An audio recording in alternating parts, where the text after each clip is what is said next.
Mag-repair na po data washing no nga Samsung din ang issue diyan kay di na siya mo supply og tubig kung manlaba din mo error na pud siya.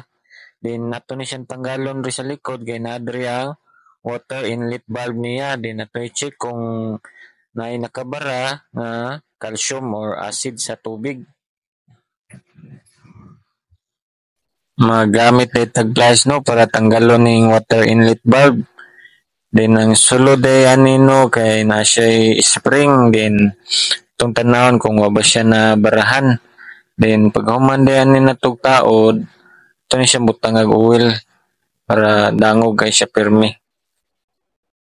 Muna siya limpyo guys, ito na siya balik.